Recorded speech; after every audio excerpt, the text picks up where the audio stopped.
As someone who has a menstrual cycle, I am sure that you have noticed a change in your energy or your mood throughout the month. And because you are a high achieving woman, an entrepreneur, I am almost 100% positive that you have planned a big event, a launch, or a creative project during a time in the month where you just weren't feeling it or you didn't have the energy to give it your 1000%. I know that I have for sure. If you've been there too and you want to be more intuitive and plan in alignment with your own body, you'll want to watch this Expert on How to Manage Time Ask the Expert interview series. Today I have Karen Schupoff-Roof on the show sharing with us about how to plan alongside our menstrual cycles. She is a certified women's health coach with over a decade of experience empowering professional women on building a realistic and healthy lifestyle. Her blog, Well Balanced Woman, and her health and wellness e-courses combine easy to understand scientific facts with realistic tips to educate body-wise women. Feel free to comment below any questions that you have throughout the interview, and we'll see you on the other side. Hey everyone, welcome to the Ask the Expert Time Management Tips.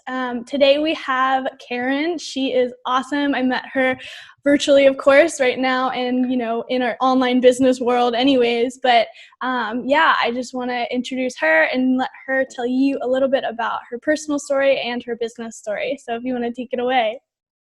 Thanks. I'm so excited to be here. I appreciate you having me, Becca. My name is Karen Schupoff-Roof, and I am a women's health coach. I got into working with women's health because I am kind of a nerd. I'm a total nerd, actually. And I know. And I just got curious about my body. I've always been a really active person. I'm a lifetime runner, marathoner, ultramarathoner. And when I was pregnant with my first child 17 years ago, I got really interested in the science of where the intersection of pregnancy and fitness came together. And 17 years ago, there was nothing out there. It's really amazing how far we've come in the last 2 decades. But anyway, I got into that. And then after my second child was born 3 years later, I was kind of like wondering what I was going to do. I was tired of just staying home with my kids. And I had a lot of friends who were like, you know so much about like bodies and fitness and how people work and how to make the most out of their time. Like you should be like some kind of a coach because like you've got it all figured out, which was hilarious, first of all, because nobody ever has it all figured out. But I kind of took it to heart and I started at the what 12 plus years ago was just a personal training business, working with women, prenatal, postnatal period. And it's evolved over the years. So now I do really more holistic health coaching, still primarily working with women, trying to help them understand how by tuning into your body, you actually have a lot of clues about how your energy levels are going to go, about what tasks you're going to be most productive doing at certain times of your cycle, and how really just to stop beating your head against a wall and work with what you've got. And so that's what I love to do now. Yeah, I love that. And, I think it's really important as women entrepreneurs to sync your creativity, your kind of drive to our natural cycles in our body and, externally. So I'm really excited to be having this conversation. I think I'm excited to learn more about this because, my cycle is linked more to like the moon, if you will. Yeah. Yep. And so I want to know more about, how to link up and use my menstrual cycle to understand and boost my productivity and creativity. So just like as an aside, because I'm a time management coach, what is your favorite time management tool or tip? Can we time management / productivity? It's to work on projects where you have flow and to not beat your head against a wall. And if something isn't working for you that day, move on. Yeah. It'll come back. Yeah, I think that's really important. And I mean, I don't know if you're a huge fan of Elizabeth Gilbert. I'm a huge fan, and her Big Magic book really helped me like grasp that topic of like Yeah. it's not yours to hold on to. It's not yours to like hoard and like try and like figure out. You know, it's creativity. It has a life of its own. And yeah, I think it's really hard to let things go when you're like not finished them, and that makes sense because our brains want to finish things. But I love that tip. I think, you know, moving on and taking a break is probably way more productive. 9 times out of 10 more productive than just like forcing yourself through. Yeah, Um, and it's hard. It's hard for women who want to be completers, who want to be perfectionists, who want everything done and it feels safe to wrap it up and tie a bow on it. But sometimes that's just not the best use of your energy. Yeah, I love that. Awesome. Okay, so for someone who doesn't know anything about, you know, the connection between our menstrual cycles and our productivity, energy, focus, could you go a little bit more into how those things are tied together? Sure. So in most women who are menstruating, there are 4 phases to the menstrual cycle. The first phase is menstruation, your period. When you're bleeding, for most women, lasts anywhere between 3 and 7 days. You said that you feel like your cycle is really tied to the moon. So for women who aren't still bleeding, you can use these same productivity tips and tie them to the moon, Oh, cool. because the menstrual phase is like the new moon.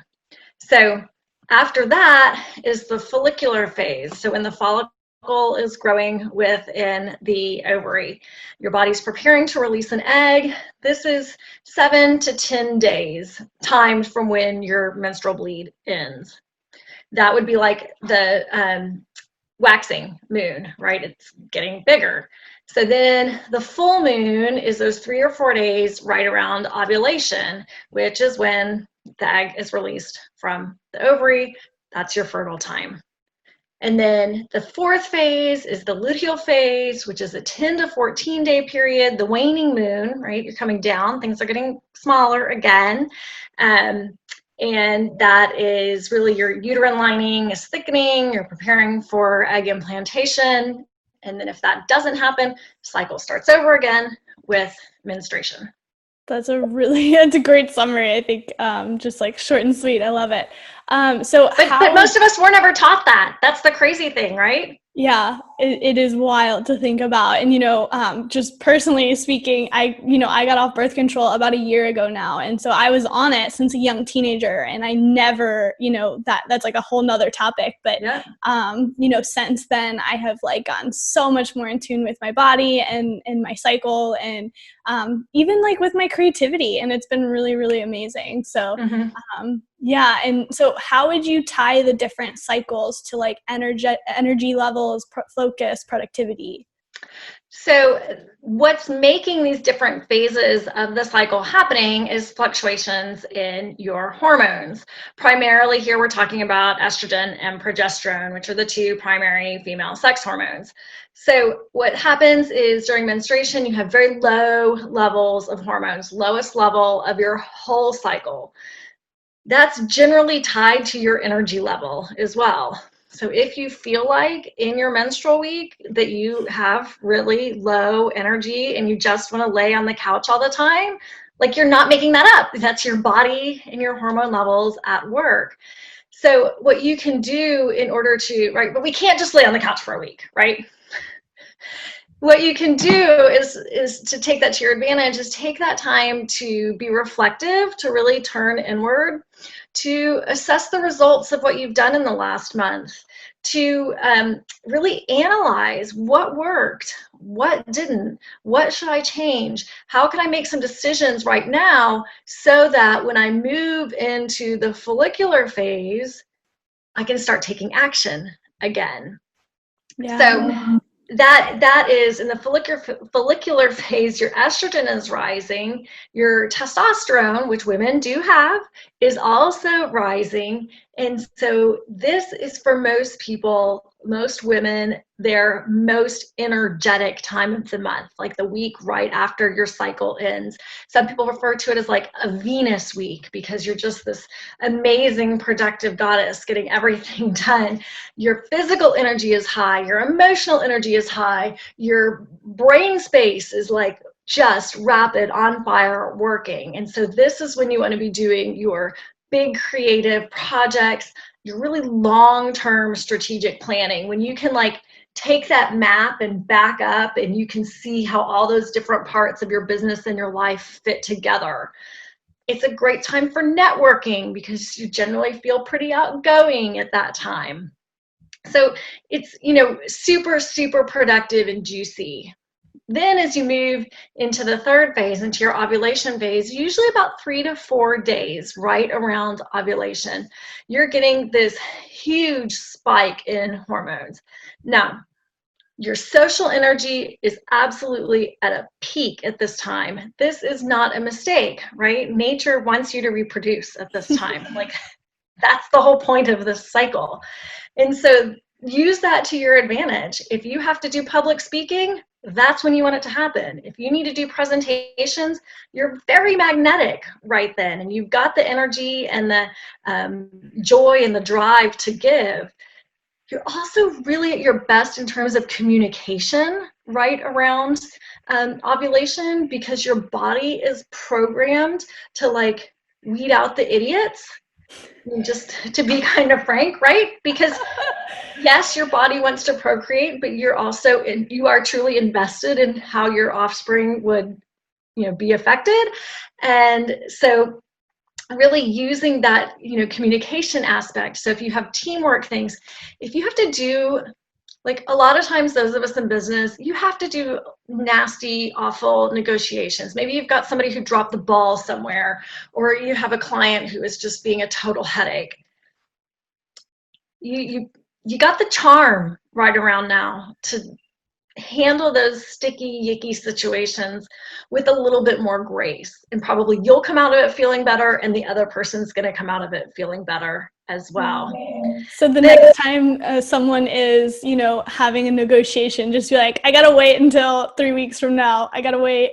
Exactly. Well, but that's the thing, is once you can start tuning in, you can be like, oh, I'm not available then.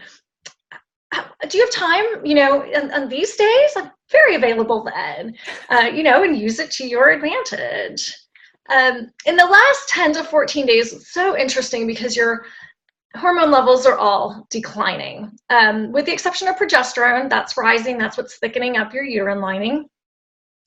And most women tend to feel pretty good for 5, 6, 7 days after ovulation, but then those last 3, 4, or 5, right? Anybody heard of PMS? It's a thing, because what's happening then is your cortisol, which is your stress hormone, is rising. Yep. And what happens is when your stress hormone rises, you lose the ability to have like really good executive function, to plan things, to see the details. So instead, this phase is amazing for that huge to-do list of things that you just never seem to get around doing because they're so boring and they're so annoying. And like, I have to call the dentist, and then I've got to like make new Pinterest pins, and then I've got to like rewrite that thing that I've been supposed to be rewriting for 3 weeks. That's the time to do it, because your brain's not really set up for doing a lot of deep executive thinking and holding on to details, but it's really well set up for just function, bang it out and get it done. So what I find really interesting when I talk about this with women is they're like, that totally makes sense. I'll like, have this notepad by my desk, and like I just write down all those awful things to do, and I don't know why for like weeks I can't bring myself to like pick up the phone and make the phone call. And then there's that one day and I get through all 20 of them and I feel like a rock star. And I'm like, yeah, I bet you're in the luteal phase then. And it's so fascinating to take that lens on it and see, are you already doing things that are in sync with your cycle and you just don't realize it? That's what I was like trying to just think back to of like, because last week I think I called like 3 doctor's appointments that I needed to schedule last week, but I'm ovulating right now. So I don't know. I don't think I was in the luteal phase, but it may also just be life circumstances that you got to get things done. But, totally. take the lens on it and watch going forward. Or, in the best interest of time management, try it for, I usually suggest like 2 months of really intentional type of work of doing things like I have to give that presentation, or I have to talk to that client. I'm going to schedule it for ovulation. Or, I really need to sit down and figure out how all the parts of that, new project that I'm working on fit together. Okay, I need to be doing that in the follicular phase. And planning out what your jobs are based on where you're going to be moving through your cycle, and seeing if you feel more just ease and contentment and flow with your workday. Yeah, I love that. And, one of the things that I talk about is self-compassion, and so during the week that you have really low energy and you try and fit in like 30 things on your to-do list, like have self-compassion for, on an evolutionary, like human, like body level, like Yes. it's not your fault. Like it's not your fault at all. So, No. yeah, And I love that, because I tell that to people a lot too. It's like we try to escape the fact that we're animals, but the reality is we're animals and we're governed by our hormones. mhm. And rather than trying to say, I don't need any of that, like that's ridiculous, and I'm just going to do this, like try tuning into it and try using what your body has given you and see it as a positive rather than as something that's holding you back. Yeah. And, just to reiterate on a point that we've kind of touched on, which is like if you are on some sort of like hormone birth control or whatnot, like you can sync it up with the moon if you don't really know like when your period is or whatnot. But yeah, I think, it's really hard with all the different external like things that we could do, to our bodies and society wanting us like on 100 like every single day. So yeah. Yeah. And what the moon cycle allows for is that natural rest period, which we are not good at taking unless it's prescribed. As a society, we are terrible at resting. We are terrible at saying, I don't have to be 100% every single day. Yeah, yep. And that's what I do for my clients. I'm sure you do it as well. Like I prescribe rest, I prescribe like celebration and rewards, and that's like a part of my coaching, Yeah. like, for sure. Yeah. So how, why do you think it's so important for someone to tune into their menstrual cycle and their energy and productivity levels? Like, what do you think is possible for someone if they actually did that? I think it lays a really, really strong foundation for having a positive relationship with your body. And that's something that changes as you get older, as you move through perimenopause and into menopause. You have an understanding that things are not happening to you in order to drag you down or make you feel awful, but that it's part of a natural cycle. And instead of trying to see this natural human condition that we have as something that limits us, take that perceived limitation and see it as a freedom.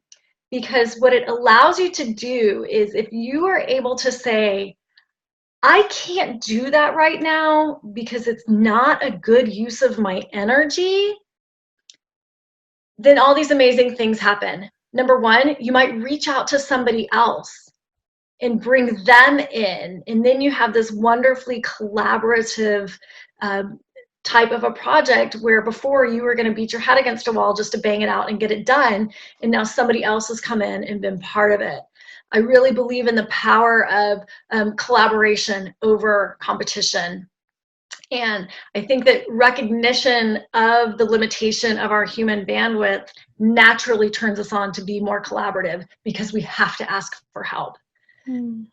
I also think that it allows for you to see the natural aging process as a gift rather than as, oh God, I'm getting old and washed up. Because like I'm 45, almost 46, and I think it's incredibly amazing. Here I am. I could legitimately have 45 more really good years. And really, we're the first generation of women to be able to say that. And so, if I'm caring for my body now and tuning into my body now, I think that just sets me up for much happier, healthier, more whole type of living in the next hopefully 4+ decades. I love that. I think that's a really important point to be making. I think a lot of times we think in like urgent terms, right? Not preventative terms. And Yes. that's a whole different conversation. But yeah, taking care of yourself in a preventative way and in a whole way, I think is what we're both going for here. And it's really important to do your best and know that there's no such thing as perfection in any of these things. And yeah, it's really great that you brought up that point, so thank you. I really appreciate it. Yeah. So do you have any like last tips or pointers or anything that you want to share today? I also think that it's really interesting and exciting that this is a topic that people are willing to talk about now.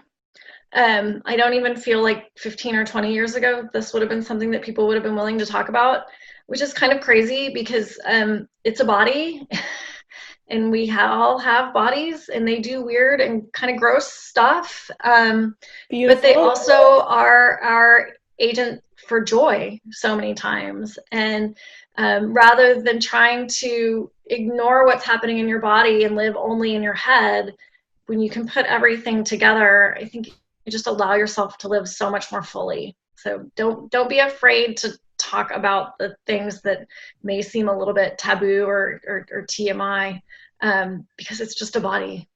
Yeah, and I think we're all learning that lesson continually. Like we find out new things about our body like all the time. So yeah, I love that. So if someone wanted to reach out to you or get to know you, talk to you, work with you, where would they go?